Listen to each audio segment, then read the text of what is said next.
Hello बेटा.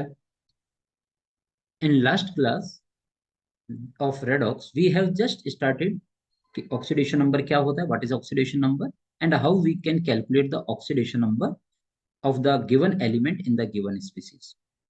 और जब वो हमने complete किया था, we have given few questions.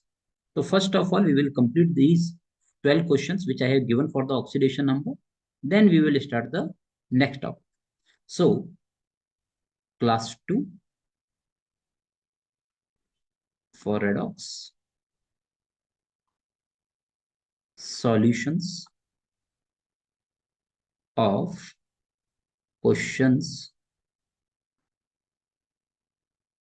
given in class 1. We have just given calculate the oxidation number of different elements.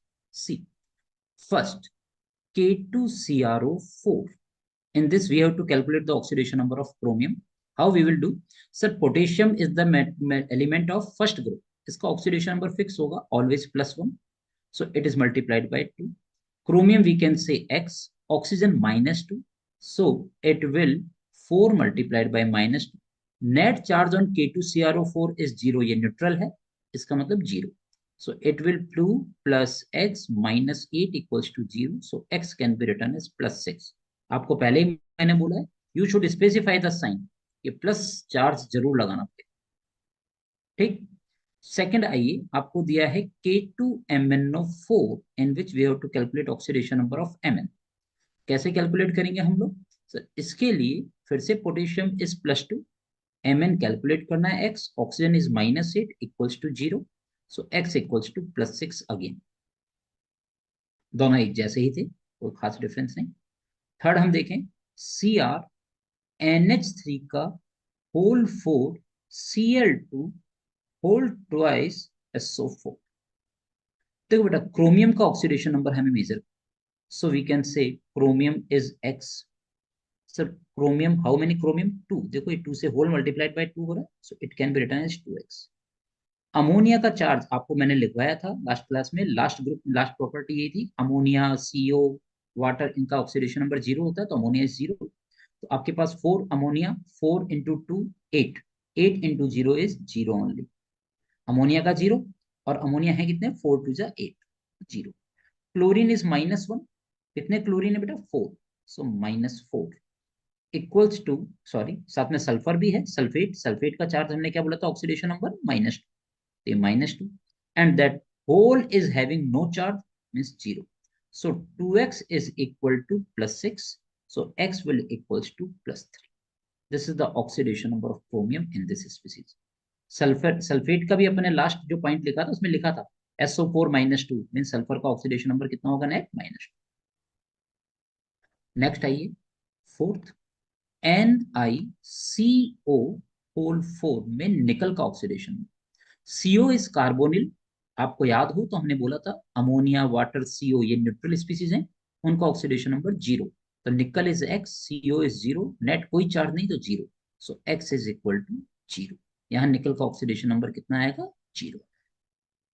Next we are talking about fifth, H2SO4 में sulphur का. तो ऐसे अगर अपन बात करें तो सल्फर के लिए अगर हमने बात की तो सल्फर का डाटा क्या आ गया हमारे पास? सर हाइड्रोजन के लिए +1, सो +2, 2 हाइड्रोजन है. सल्फर के लिए हमने मान लिया x, ऑक्सीजन का -2, तो 4 के लिए हो जाएगा -8 equals to 0. So x equals to हो जाएगा +6. सिक्स्थ अगर हम बात करें H2SO5, H2SO5 में अगर यही मेथड यूज करते हैं तो +2, सल्फर का x, और ये हो गया -10 इक्वल्स टू 0. तो x इक्वल्स टू आपके पास कितना आ जाएगा बेटा? It is +8. लेकिन आप सबको मालूम है कि सल्फर जो आपके पास होगा दैट इज 3s2 3p4, ये इसका कॉन्फ़िगरेशन. तो सल्फर जो मैक्सिमम इलेक्ट्रॉन लूज कर सकता है वैलेंस शेल से, वो 6 इलेक्ट्रॉन लूज कर सकता है. तो सल्फर का मैक्सिमम ऑक्सीडेशन स्टेट +6 हो सकता है. इसका मतलब +8 पॉसिबल नहीं है. तो एक चीज तो आप ऐसे समझ सकते हैं कि इन जनरल किसी एलिमेंट का जो मैक्सिमम ऑक्सीडेशन स्टेट होता है, अगर उससे हायर कोई डाटा आ रहा हो ऑक्सीडेशन नंबर का, तो वो आंसर ना हो के आंसर यही होगा जो हाईएस्ट ऑक्सीडेशन नंबर होता है. एक तो आप ऐसे भी इसको ध्यान रख सकते हैं। तो सल्फर का मैक्सिमम क्या हो सकता था, +6, और आ रहा है +8, तो उसको +6 ही मानेंगे। दूसरा मेथड कि सर हमको इसका आइडिया हो, तो आपको मैंने बताया था H2SO5 में परऑक्सी लिंकेज होता है, और जब ये परऑक्सी लिंकेज होगा, तो परऑक्सी लिंकेज के कारण ये स्ट्रक्चर कुछ ऐसा होगा। हमने कहा था बेस्ट आंसर हमेशा स्ट्रक्चर देगा। तो sulphur is +2, oxygen is -2, sulphur is +2, oxygen is -2, oxygen is -1, sulphur is +1, oxygen is -2, sulphur is +1। तो सल्फर का नेट चार्ज कितना आ जाएगा बेटा, +2 +2 +1 +1, इट इज +6 ऑन, +6 आ जाएगा। तो इट इज +6 ऑन, तो मैंने यही बोला, जो मैक्सिमम हो सकता है उससे ज्यादा आ रहा है, तो आपके पास आंसर जो मैक्सिमम हो सकता है वही। नेक्स्ट देखें हम लोग, 7th, CaOCl2। अच्छा क्वेश्चन, इसको आप लोगों को याद हो तो ब्लीचिंग पाउडर के फॉर्म में भी आपने पढ़ा था। एक्चुअली CaOCl2 होता क्या है, CaOCl2 में Ca+2, O-2, साथ में Cl भी अवेलेबल है। अगर मैं एक्चुअल देखता हूं तो कैल्शियम +2, ऑक्सीजन -2, तो क्लोरीन के लिए अगर मैंने x मान लिया, तो ये क्या हो जाएगा, 2x इक्वल्स टू 0, तो x इक्वल्स टू मेरे पास आ जाएगा 0। तो इट इज एक्चुअली क्लोरीन का ऑक्सीडेशन नंबर जो नेट आ रहा है वो 0 आ रहा है।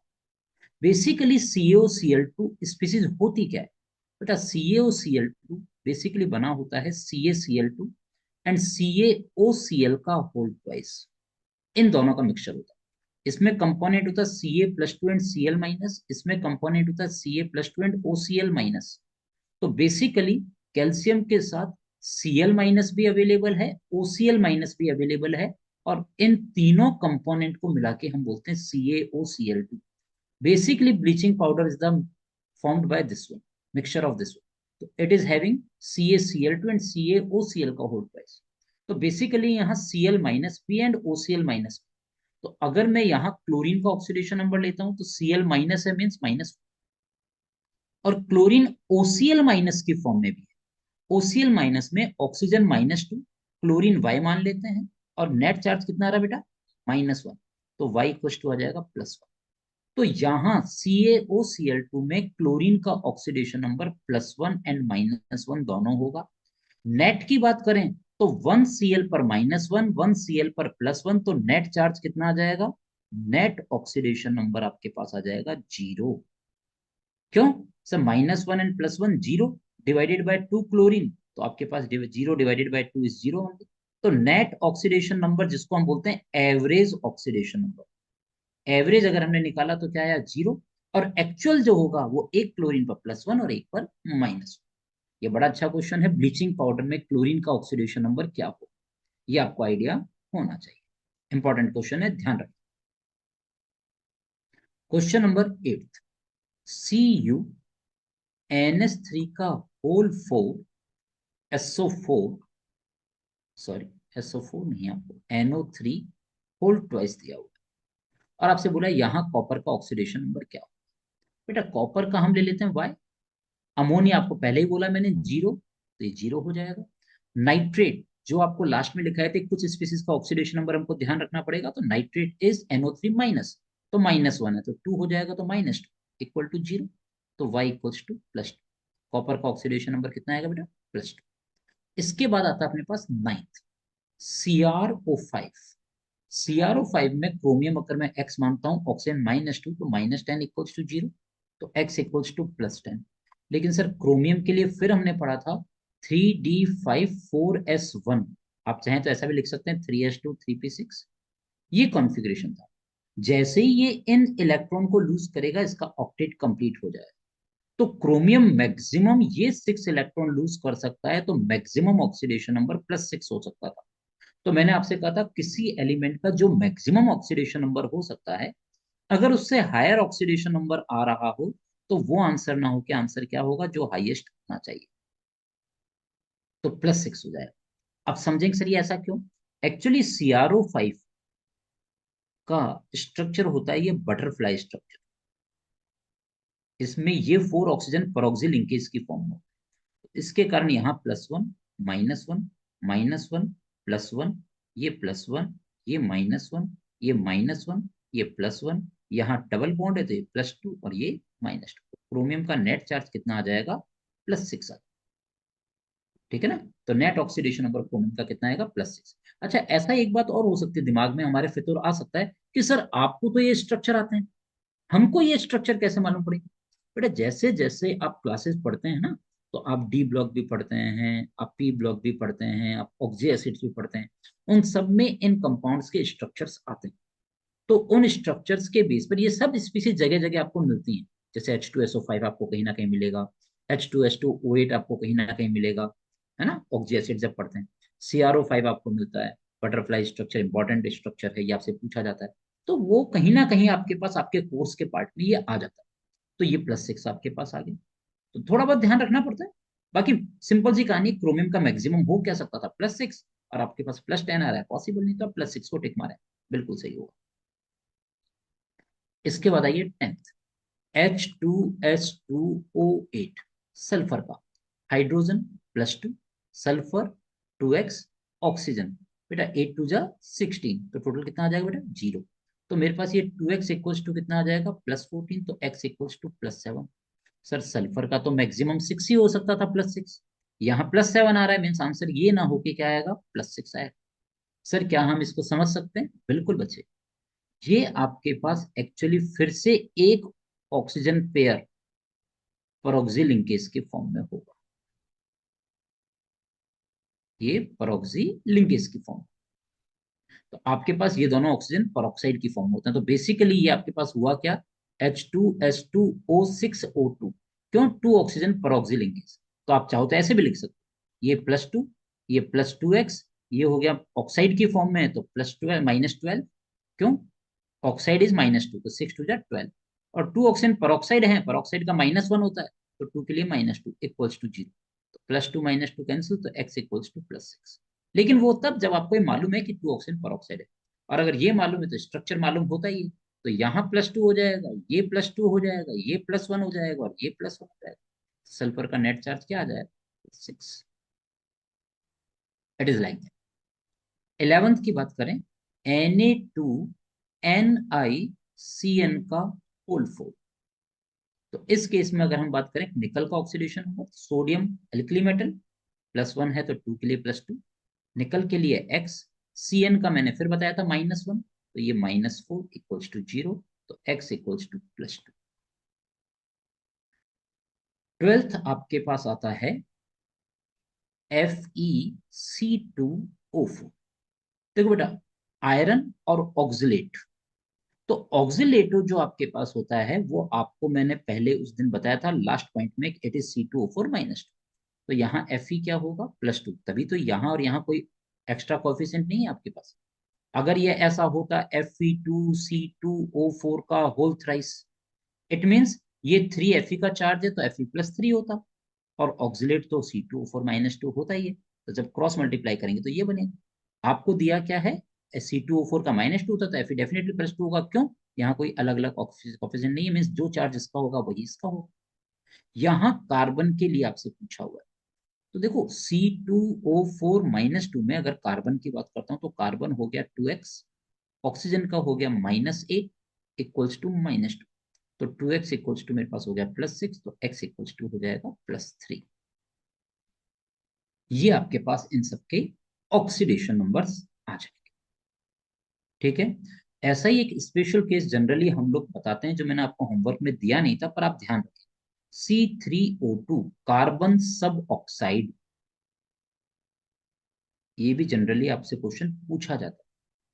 कार्बन सब ऑक्साइड, कार्बन सब ऑक्साइड बेसिकली बेटा होता ऐसा सा स्ट्रक्चर। तो स्ट्रक्चर के बाद तो कोई दिक्कत ही नहीं है, लेकिन अगर वैसे पूछेगा तो आपको एवरेज ही बताना पड़ेगा। क्यों? कार्बन के डिफरेंट ऑक्सीडेशन पर देखें, यहाँ कार्बन और ऑक्सीजन तो ये -2 और ये +2, ये दोनों कार्बन कार्बन सेम है तो 0, दोनों कार्बन कार्बन तो सेम है तो 0, यहाँ कार्बन ऑक्सीजन तो ये -2 और ये +2।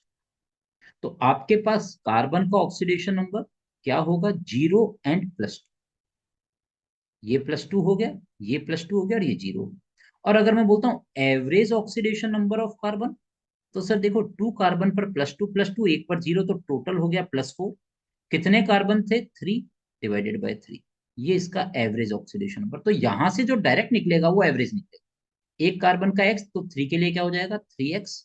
ऑक्सीजन के लिए -4 इक्वल्स टू 0, तो 3x इक्वल्स टू +4, तो x इक्वल्स टू +4/3। तो इन जनरल आपसे जब पूछ रहा है तो आप एवरेज तो सबके लिए निकाल के बता सकते हैं, लेकिन स्पेसिफिक पूछेगा तो स्ट्रक्चर के बगैर हम लोग नहीं बता पाते। थोड़ा सा इन चीजों का आपको आइडिया होना चाहिए।